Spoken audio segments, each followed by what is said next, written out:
With a potential new Iranian nuclear deal on the horizon, the lifting of US sanctions on Tehran could bring up to 1.5 million barrels per day of oil back to markets. It's also a sensitive time politically, with presidential elections in Iran this month. A new administration from August would be keen to bring foreign investment into the hydrocarbons industry. You're listening to the Business Extra podcast, coming from the National in Abu Dhabi. I'm Mustafa Al-Rawi, Assistant Editor-in-Chief.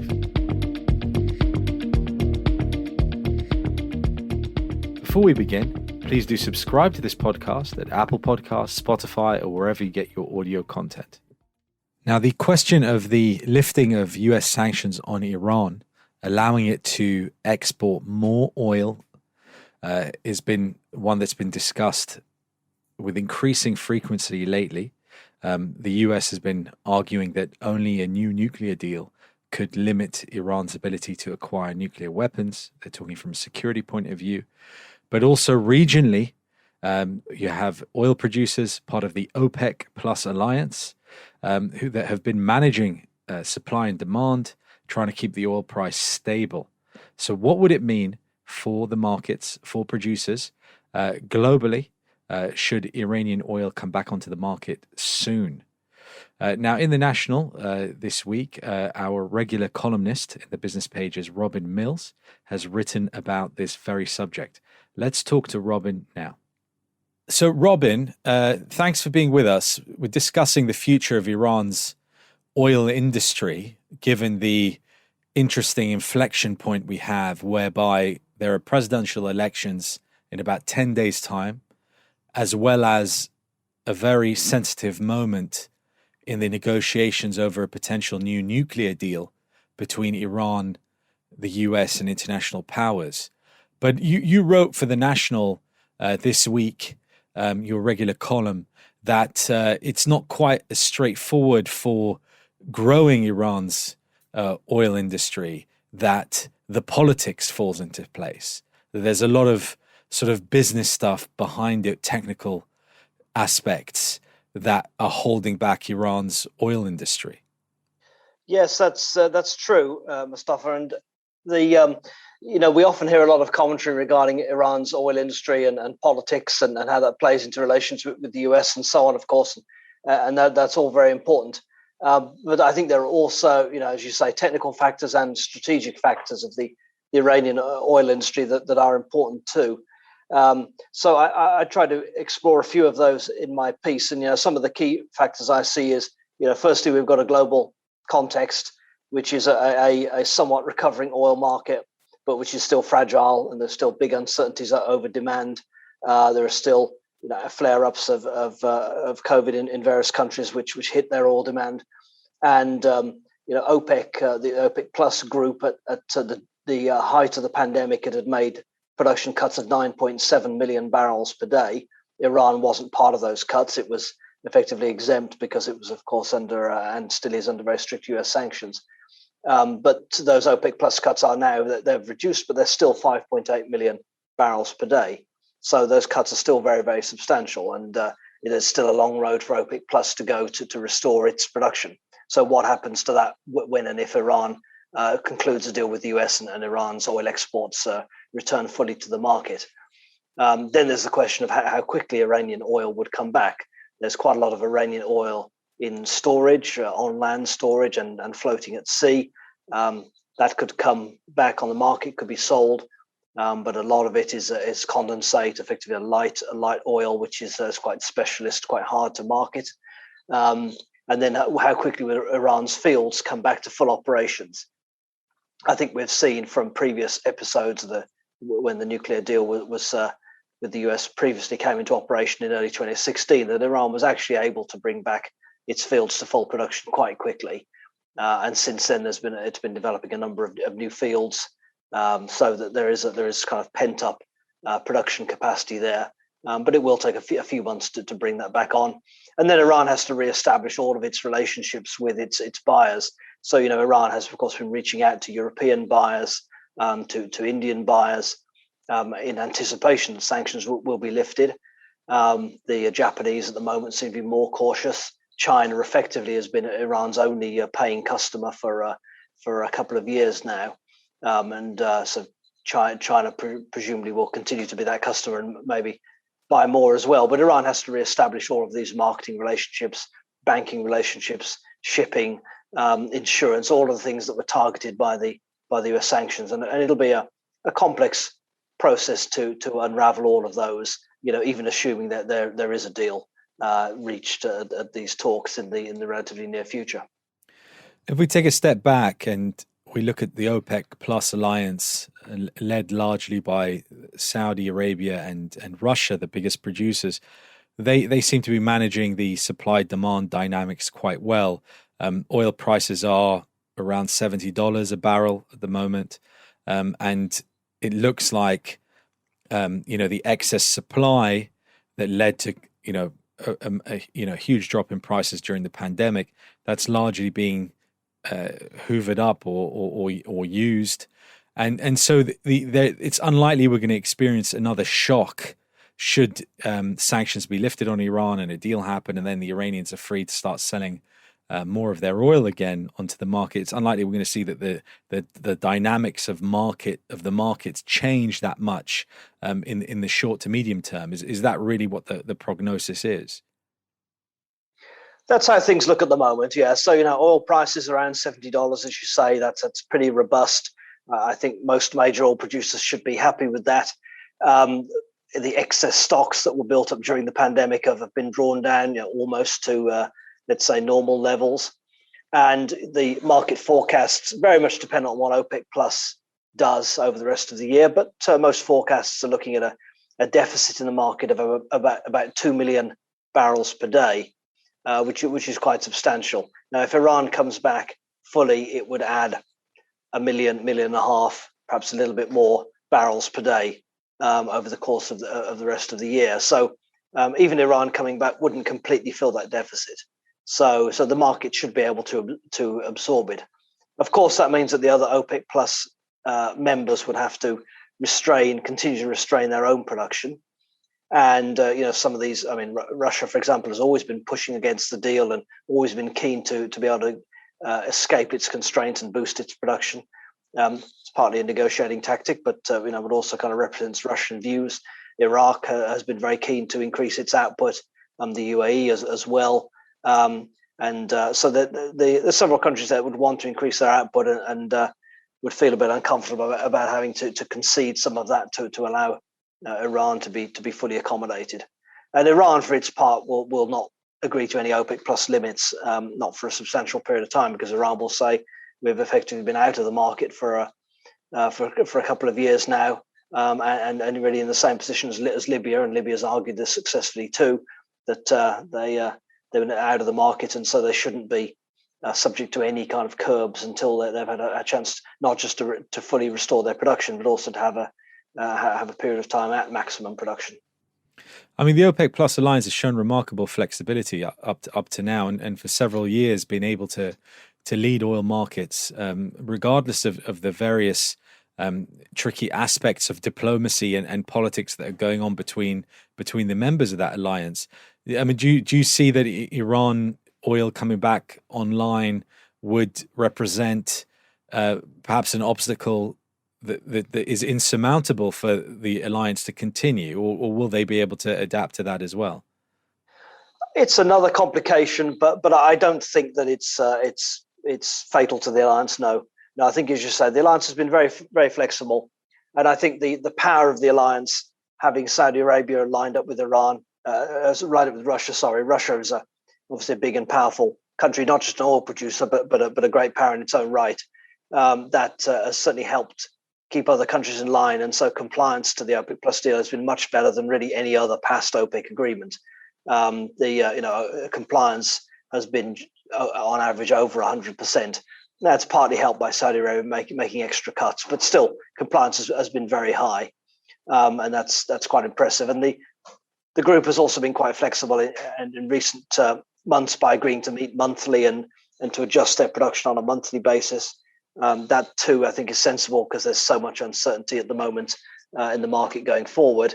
We talked about obviously the recovery of demand from the pandemic. That's a particular factor in effects on the global market and so on as well. But then the various political things that can affect that. Libyan production is very volatile, up and down with security challenges, and now, of course, the potential return of Iran as well. So I think it's something that can be accommodated within this framework. It's just one more factor for the group to think about. The bigger sort of topic of discussion for oil producers of late in particular has been about the energy transition, about the shift away from hydrocarbons, reliance on hydrocarbons, towards cleaner energy sources, higher tech options, nuclear as well. I mean, Iran seems quite a funny situation whereby they're almost stuck in a time warp, where they'll be trying to get just their oil industry back online and efficient and up to date and safe and producing as much as possible, and I guess not even thinking about the energy transition question, which means that where does Iran, as it once was a really major producer in the region, where does that leave them in the medium to long term if they're so far behind the curve? Well, it's very problematic, and I see a division between the oil producers. You've got some which have their oil industries are running effectively, are well organized, and they have the luxury of some time and space to think about the transition and to start to develop strategies and projects to deal with it. If you think about the UAE or Saudi Arabia in that bucket. And then you've got other countries that are really struggling with very significant political problems of various kinds, and which are just about barely able to keep their oil industries running, let alone to think about any of the challenges that are coming up. And you can put Iran in that category along with Venezuela, Libya, and Iraq. So Iran's oil and gas industry, it's a very large industry, of course. Iran is the third largest producer of gas in the world. And the holder of probably the second largest gas reserves, and still, despite the sanctions, still an important oil producer as well. But its oil industry, particularly over the last 20 years or so, has never really fully realized its potential because of the repeated political problems and sanctions and barriers to investment, and because of that, Iran has repeatedly missed opportunities to elevate its position. Thinking about an energy transition, possibly to a world of lower oil demand, at some point, possibly to a world of lower gas demand as well. That's enormously challenging. Now, I think part of the response to that is to say, well, accelerate production, try to produce more oil today while there is still a market for it, squeeze out the higher cost producers from other regions, and you can see some countries taking that road. And Iran, if Iran is able to have the sanctions lifted and is able to get some investment into its oil industry, it could partially pursue that. Right. So we've seen the outgoing oil minister, very long-serving Minister Zanganeh, saying that Iran's production could and should reach 6.5 million barrels per day. That would be higher than it's ever been. It was at one point, it was at 5.7 million barrels per day under the Shah in the 70s, but it's never returned to those levels. I think most estimates of its capacity when and if sanctions are lifted would be around 3.8 or 4 million barrels per day. So adding another 2.5 would be a huge effort and would really demand a lot of not just domestic investment but a lot of international investment. And we've got to say the investment environment in Iran has not been very friendly for several years. Yes, and that environment has to kind of flip, a 180 degrees and almost overnight. I mean, when the new president is elected, that president will be in office from August, and will be keen to have an impact on the economy. I mean, the Iranian presidential election debates have been focused on the handling of the economy under the sanctions. It's been a tough time for Iranians these last few years.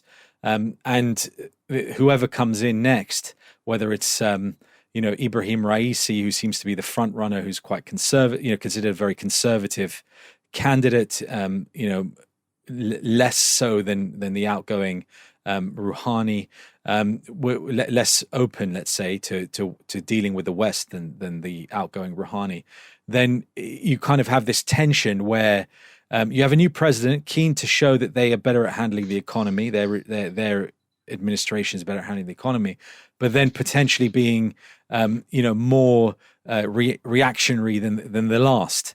And in an environment where the US has been making the case for reestablishing the nuclear deal because it's more likely to delay Iran getting its hands on nuclear weapons rather than having no deal that lets them be free to act. And so coming with that new deal will be the lifting of sanctions. But then you kind of have this where the theory meets the reality. And I wonder what the investment environment, to come back to that point about the investment environment, how confident international oil companies are going to be going into that environment when there seems to be so much uncertainty, even if we do get a deal, even if the new president is keen to get that investment in. I'm not sure they'll be running into Iran like they might have been a few years ago. Yes, and look, the domestic politics of Iran in general, and specifically on this issue, are extremely complicated, of course, and are not really fully visible to outsiders. But I think a couple of issues on that. One is the role of the Revolutionary Guards, who have a very important engineering arm, which and other subsidiaries, which have done a lot of work in the Iranian oil industry, and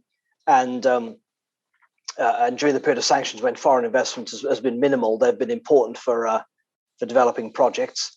There were recent awards of several contracts for development of domestic fields to various, let's say, quasi-state companies, including one that's controlled by the supreme leader, Ali Khamenei. So there's a lot of vested interests there in the Iranian oil industry. And these companies have built experience and so on, but they don't have access to a lot of finance. They have they've developed their own domestic technology, but they don't have ready access to international technology. So although their achievements in some ways are impressive, they're still very limited in what they can do in terms of these very big ambitions that we were just talking about. So that means that foreign investment is crucial. But again, you have these domestic players who have carved out a nice little role for themselves, and some of them are also ideologically opposed to international, particularly Western investment, and some of them are on various sanctions lists and have problematic links that would make them difficult or impossible partners for international companies, particularly Western ones. So you have an environment there which is quite unfriendly to international investment, and and I think the Rouhani administration in the brief window that they had when the JCPOA was active, they still found it very hard to attract international investment, partly because of these vested interests, partly because they were kind of coming from a standing start and they had not had the experience and the practice of negotiating these kind of agreements with international firms for several years. There was a lot of activity in the early 2000s, but since then, really a long hiatus with very few major projects, and the projects that there were almost exclusively with Chinese companies. And these factors together, they ended up proposing a pretty unattractive contract and a complicated one. There were negotiations. Total, along with the China National Petroleum Corporation, signed probably the most significant deal for development of liquefied natural gas exports from the South Pars field. But that deal ran foul of sanctions, and all the other deals were in very preliminary stages when Donald Trump reimposed sanctions and withdrew from the JCPOA and made further investments impossible.